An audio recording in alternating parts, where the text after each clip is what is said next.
दो सबक नंबर 2 बहमनी आदिल शाही। इस सल्तनत का बानी यानी इसकी शुरुआत करने वाला, जिसे हम फाउंडर भी कहते हैं, वो था अलाउद्दीन हसन गंगू बहमन शाह। इसी के नाम से इस सल्तनत का नाम बहमनी सल्तनत भी कहा जाता है। सन 1347 में अलाउद्दीन हसन गंगू ने इस सल्तनत की बुनियाद रखी, यानी इस सल्तनत की शुरुआत कर दी। इस सल्तनत का सदर मुकाम यानी कैपिटल सिटी पहले गुलबर्गा, उसके बाद जो है वो बीदर था। इस खानदान का मशहूर बादशाह ताजुद्दीन फेरोज शाह था। इस सल्तनत की तौसी यानी इसकी हुदूद, इसकी बाउंड्रीज जो हैं वो कर्नाटक, महाराष्ट्र और तेलंगाना के इलाकों पर मुश्तमिल थी। आज जो तेलंगाना और आंध्र प्रदेश है, इसके इलाकों में यहाँ तक इसकी सल्तनत फैली हुई थी। जुनूब में कृष्णा नदी तक इनकी सल्तनत फैली हुई थी। नक्शे में आप देख सकते हैं कि ये बहमनी सल्तनत का इहाता है, जिसमें कर्नाटक, महाराष्ट्र, आंध्र प्रदेश, तेलंगाना और गोवा के इलाके शामिल हैं। ताजुद्दीन फेरोज शाह 1397 से 1422 तक ये एक इंसाफ पसंद, दानिश्वर यानी होनहार, होशियार और नेक इंसान था। और ये शख्स कुरानी आयत लिखकर अपना गुजर बसर करता था, यानी कुरान की आयतें लिखकर जो है उससे जो उसे कमाई होती थी, उसके साथ वो अपना गुजर बसर करता था। ये एक अदीब था और कई जुबानों पर इसे उबूर था, यानी कई जुबानों पर इसे महारत थी।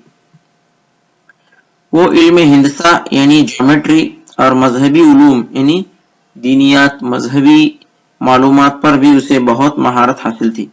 ज्योमेट्री भी जानता था और मजहबी मालूमात भी बहुत ज्यादा थी। इसके दरबार में कई आलिम, शायर और फनकार रहते थे। महाराष्ट्र के दौलताबाद में इसने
महमूद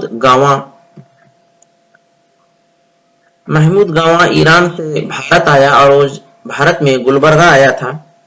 वो एक निहायत काबिल और होनहार था और आलिमी दीन भी था, यानी बहुत ज्यादा सलाहियतों का वो मालिक था। बहुत होनहार, बहुत अक्लमंद था और दीनी इल्म भी बहुत उसे था। वो सुल्तान मोहम्मद शाह सुवम यानी सुल्तान मोहम्मद शाह थर्ड ने उसे अपना वजीर आला, जिसे हम चीफ मिनिस्टर कहते हैं, तो उसने सुल्तान मोहम्मद शाह सुवम ने महमूद गावा को अपना वजीर आला बना लिया। यानी महमूद गावा बहुत काबिल था। इसकी काबिलियत को देखकर सुल्तान मोहम्मद शाह सुवम ने उसे मर्तबा अता की। अब हम देखेंगे महमूद गावा के कारनामे। महमूद गावा ने कौन कौन से काम अंजाम दिए हैं। नंबर 1, وجے نگر سلطنت کے علاقے بیلگام، ہبلی اور گوا پر اس نے قبضہ کیا. یعنی محمود گاوا نے بیلگام، ہبلی اور گوا جو وجے نگر سلطنت کے علاقے تھے ان کو قبضہ کر کے بہمنی سلطنت میں شامل کر لیا. اس نے جو انتظامیہ بنایا تھا وہ اسلامی انتظامیہ ہوا کرتا تھا. یعنی دینی طور پر جس طرح ہمارے دین میں بتایا گیا ہے کہ انتظام کس طرح ہونا چاہیے، حکومت کس طرح چلانی چاہیے، تو شریعت اور دینی قوانین کے مطابق سلطنت چلائی جاتی تھی. محصول یعنی ٹیکس اور ڈاک یعنی پوسٹ کے نظام کو بہتر بنایا گیا. محمود گاوا نے ٹیکس وصول کرنے کے اور پوسٹل سسٹم کو اس میں مزید سدھار لایا. زمین کی زرخیزی، آب پاشی کی سہولت کو دیکھ کر محصول مقرر کیا جاتا تھا.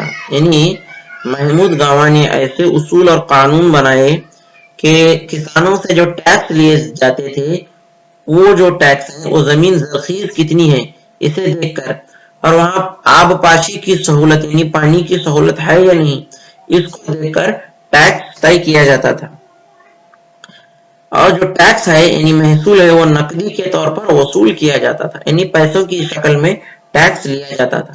تو دیکھیے آج بھی ہم ٹیکس بھرتے ہیں، جو بھی ہم چیز خریدتے ہیں تو وہ پیسوں کی شکل میں ہی حکومت کو جمع ہوتی ہے اور حکومت اسی کے ذریعے عوام کے کام کرتی ہے.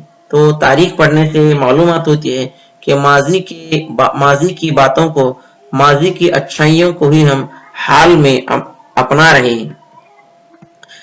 محمود گاوا نے بیدر میں ایک بہت بڑا مدرسہ قائم کیا جسے محمود گاوا کا مدرسہ کہتے ہیں. آج بھی وہ عمارت موجود ہے جہاں قانون، اسلامی تعلیم، علم فلکیات یعنی آسمان میں ستاروں کا علم، ستاروں کے علم کو علم فلکیات کہتے ہیں، علم ریاضی یعنی میتھمیٹکس اور تاریخ یعنی ہسٹری کی تعلیم دی جاتی تھی. تو یہ اتنا بڑا مدرسہ تھا، جیسے آج ہم یونیورسٹی کہتے ہیں تو اس زمانے میں اتنی جو ہے اس معیار کا یہ مدرسہ تھا جہاں پر اسلامی تعلیم دی جاتی تھی، قانون پڑھایا جاتا تھا، علم فلکیات یعنی ایسٹرونومی جسے کہتے ہیں، میتھمیٹکس اور تاریخ پڑھائی جاتی تھی. یہاں طلبہ کے لیے مفت تعلیم ہوتی تھی اور طعام اور قیام کی سہولت تھی، یعنی ہاسٹل کا بھی یہاں پر انتظام تھا. تقریباً 3000 کتابیں موجود تھی اس زمانے میں. 3000 کتابیں موجود رہنا ایک بہت ہی بڑی بات ہے. اور یہاں تعلیم حاصل کرنے کے لیے بیرون ملک سے بھی طلبہ آتے تھے، یعنی باہر کے ملکوں سے بھی بچے یہاں پڑھنے کے لیے آتے تھے. تو اگر ایسا کہا جائے تو بیدر علم و فن کا گہوارہ تھا تو یہ بات غلط نہ ہوگی. محمود گاوا کا مدرسہ جو بیدر میں واقع ہے، آپ دیکھ رہے ہیں کہ اس کی عالیشان جو ہے وہ عمارت یہاں کھڑی ہے. اس کی لمبائی 242 فیٹ، چوڑائی 222 فیٹ، اونچائی 56 فیٹ ہے اور یہ 3 منزلہ عمارت ہے. محمود گاوا کا قتل، کس طرح محمود گاوا کا قتل کیا گیا ہم اس کے بارے میں دیکھیں گے. سلطان محمد شاہ سوم جو ہے وہ محمود گاوا پر بہت اعتماد رکھتا تھا، یعنی بہت بھروسہ رکھتا تھا، اور حکومت کے جو بھی اہم امور ہیں، اہم کام ہیں تو اس پر محمود گاوا سے ہی رائے مشورہ کرتا تھا. تو اس کو دیکھ کر سلطان محمد شاہ سوم محمود گاوا پر بہت بھروسہ کرتا تھا، بہت اسے چاہتا تھا اور حکومت کے تمام اہم کام اسی کی نگرانی میں انجام دیے جاتے تھے. تو اس کو دیکھ کر دربار کے چند لوگ چلنے لگے، اس پر حسد کرنے لگے اور آخر میں ایک سازش کے تحت محمود گاوا کا قتل کیا گیا. ایک سازش کی گئی، یعنی ایک خط لکھا گیا جس میں محمود گاوا کی دستخط کی گئی جو جعلی دستخط تھی. اس دستخط کے ذریعے بادشاہ کو بتایا گیا کہ محمود گاوا دوسرے حکمرانوں کو حملہ کرنے کے لیے دعوت دے رہا ہے. حالانکہ یہ بات غلط تھی.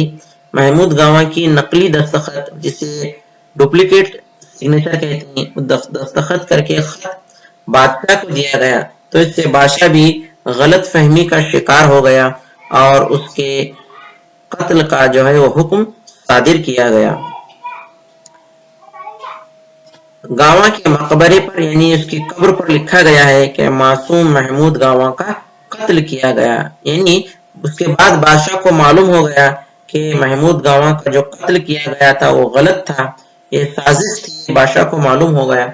इसलिए महमूद गावा की कब्र पर लिखा गया है कि मासूम यानी बेगुनाह महमूद गावा का कत्ल किया गया। जब बादशाह को इस बात का पता चला तो उसे बहुत अफसोस हुआ कि उसने अपनी कीमती वजीर को खो लिया।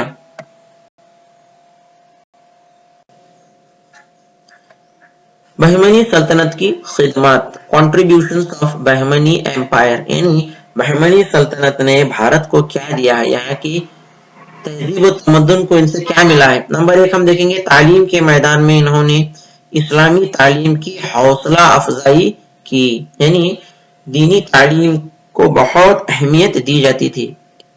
तालीमी मराकीज यानी मदारिस स्कूल जो है वो गुलबर्गा, बीदर, एल्टापुरा और दौलत आबाद में कायम किए गए। बड़े बड़े तालीमी इदारे यहाँ पर बनाए गए जहाँ से यहाँ कई बच्चे पढ़ते थे। बाहर के बच्चे, बाहर मुल्कों के बच्चे भी यहाँ पढ़ने के लिए आते थे। मस्जिद और मदरसों में तालीम दी जाती थी, यानी पढ़ने पढ़ाने का काम जो है वो मस्जिदों में होता था और मदरसों में होता था। अगर कोई यतीम और गरीब बच्चे हैं तो उनके लिए मुफ्त तालीम थी। कयाम व ताम की सहूलत यानी उनके खाने का और रहने का इंतजाम भी मुफ्त था और तालीमी वज़ाइफ यानी स्कॉलरशिप भी दी जाती थी। तो देखिए अजीज तलबा, आज भी हुकूमत गरीब होनहार बच्चों के लिए उनकी तालीम के सिलसिले में स्कॉलरशिप देती है। तो ये हमें तारीख से पता चलता है कि स्कॉलरशिप भी उसी जमाने की एक अहम जो है उस जमाने का कदम था जो तालीम के सिलसिले में लिया जाता था। तो बहमनी सल्तनत में भी गरीब बच्चों के लिए, यतीम बच्चों के लिए मुफ्त तालीम थी, हॉस्टल का इंतजाम था और उनको स्कॉलरशिप भी दी जाती थी। यानी किताबें लिखने के ताल्लुक से, शेर और शायरी के ताल्लुक से देखेंगे। बहमनी सलातीन इल्म व अदब के दिल दादा थे, यानी इल्म व अदब को बहुत चाहते थे। उलमा, शौरा और उदबा, उदबा यानी अदीब की जमा, कलमकार जिसे कहते हैं, जो लिखते हैं, को शाही सहारा देते थे, यानी उनको हर माह जो है वो पेंशन दिया करते थे। जो उलमा थे, जो शौरा थे, जो अदीब थे, उनको हर महीना जो है वो पेंशन देते थे। सुल्तान फिरोज शाह, मोहम्मद शाह सूम और महमूद गावा खुद अदीब और शौरा थे। तो महमूद गावा वजीर भी था और एक शायर भी था, अदीब भी था। सुल्तान फिरोज शाह, मोहम्मद शाह दूम ये खुद बादशाह होने के साथ साथ अदीब और शायर भी थे। फारसी, अरबी और उर्दू अहम जुबानें थी। देखिए फारसी, अरबी और उर्दू उस जमाने की अहम जुबानें थी। हजरत ख्वाजा बंदा नवाज रहमतुल्लाह अलैह मशहूर सूफी और अदीब थे। देखिए गुलबर्गा में हजरत ख्वाजा बंदा नवाज रहमतुल्लाह अलैह की दरगाह है। ये उसी जमाने के बुजुर्ग हैं, मशहूर सूफी हैं। तो वो खुद एक सूफी बुजुर्ग भी और एक अदीब भी थे। इस दौर में दक्कनी जुबान वजूद में आई जो आगे चलकर उर्दू कहलाई, यानी जो जुबान हमारे जनूबी हिंदुस्तान में बोली जाती है, खासकर कर्नाटक, आंध्र प्रदेश, तेलंगाना में इसको दक्कनी कहते हैं। यह यहीं से ये जुबान जिसे आगे चलकर हम आज उर्दू कहते हैं, ये जुबान यही पैदा हुई, यानी उर्दू जुबान यहीं से शुरू हुई।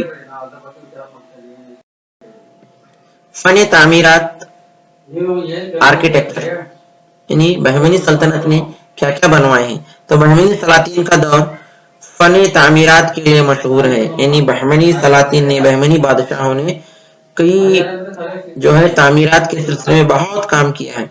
इनकी तामीरात में हिंदू मुस्लिम तर्ज पाया जाता है, इसे दक्कनी तर्ज कहा जाता है। यानी इन्होंने जो इमारतें बनाई हैं उस तरीके तामीर को, art of style of architecture को हम दक्कनी तर्ज कहते हैं।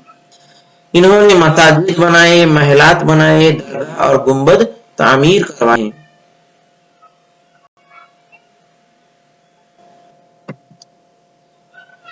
इनकी तामीरात में एक है बीदर का किला है। इनकी अहम तामीरात में है 16 खंबा मस्जिद जो बीदर में वाक़ा है। फिर हजरत ख्वाजा बंदा नवाज रहमतुल्लाह अलैह की दरगाह जो गुलबर्गा शहर में वाक़ा है। फिर ये जामे मस्जिद गुलबर्गा है। ये बहमनी सलातीन की मशहूर तामीरात। اس کے علاوہ کئی محل ہیں، کئی قلعے بھی ہیں، کئی مسجد ہیں، لیکن یہ جو عمارتیں آپ دیکھ رہے ہیں یہ بہت مشہور ہیں۔ عزیز طلباء و طالبات، یہ اس سبق کا پہلا حصہ ہے، اگلا حصہ بھی اس کے بعد آپ کو بتایا جائے گا، تو زیادہ سے زیادہ بچوں تک اس ویڈیو کو پہنچائیں اور چینل کو سبسکرائب کریں۔